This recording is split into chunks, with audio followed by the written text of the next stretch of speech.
तो जो समय श्रीराम कहले आपण आज जहाँ आदेश दे परशुराम ऋषि ताहा मु मानिबी किछि मत अवज्ञा करिबे नै कहले से। तो श्रीराम वचन यातना अर्थ शुणी धनु बढ़ेदेले भृगुमणि। श्रीराम कथा शुणिला सारा पर धनु को बढ़ेदेले परशुराम।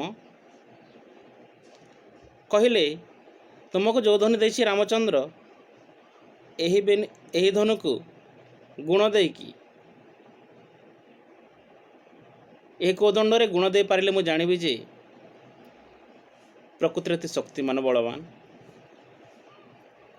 तापर जानिबी तोर जीवन की बंचब को न बंचब सेटा विचार कर परशुरामटा कहले। सरासन थिला परशुराम हस्ते दक्षिणा भुजे ताहा नेले रघुनाथ। सरासन कहले धनु पिले। धनु को धरिछंती परशुराम।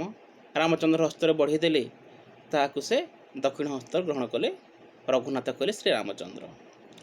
बाम भुजे धरी नदेले बाम पाद गुण दियंती प्रभु परशुराम होइले तबद। तो कौन करछंती बाम भुजरे धरिकी बाम पादरे रखिकी धनु को तापर से गुण देवा को आरंभ कले। रसी लगा आरंभ कले धनु रे। परशुराम देखिकी पूरापूरी चुपचाप पिले किछि मध्य ता पाटिर आउ प्रश्नटा बाहरिला नहीं। तो किछि मध्य बाहरलानी पूरापूरी तबद पूरापूरी चुपचाप रही जायछि।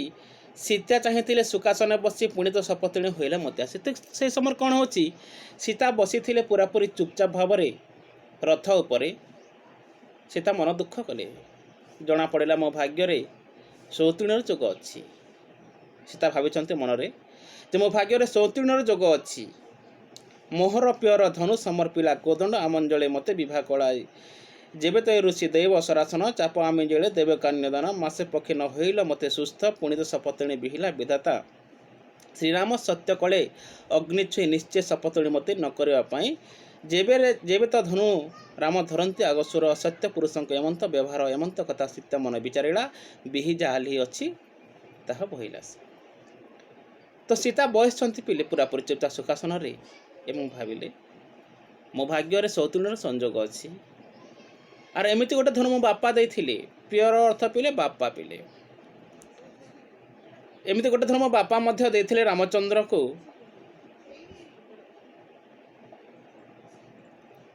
से धनु को भांगी थिले। से धनु को भांगी की मते रामचंद्र विवाह करिथिले। ऋषि मध्य ठीक सेमिति करूछंती। ऋषि मध्य ठीक सेमिति करूछंती। हस्तरे धनु बढ़ाई देले। वर्तमान रामचंद्र कौन करिवे धनुरे गुण देवे। गुण दे सारिला परे धनुटु भग्न हेब।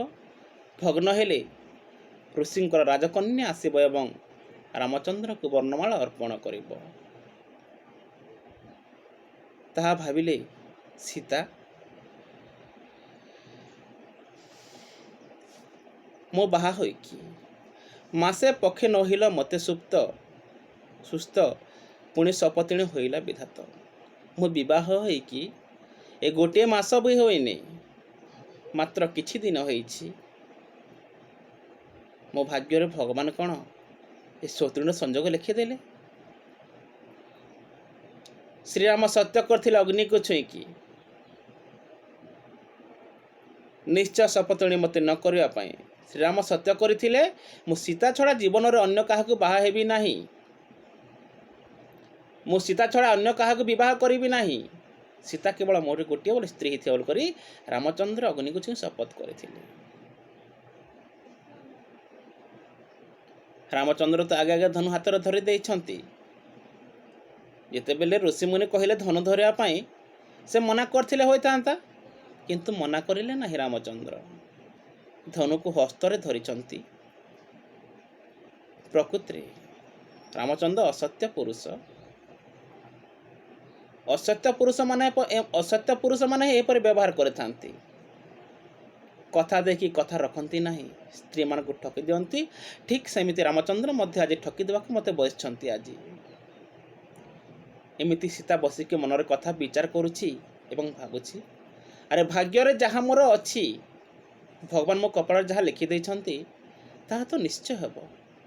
ମୁଁ ଆଉ କ'ଣ କରିବି, ମୋ ଭାଗ୍ୟଣ ଯେ ସୌତୁଣ ଯୋଗ ଅଛି ବୋଲେ ତାହା ସହିବାକୁ ପଡ଼ିବ ବୋଲି କରି ସୀତା ପୁରାପୁରି ରଥ ପର୍ବତକେ ସେ ଭାବୁଅଛନ୍ତି ପିଲେ।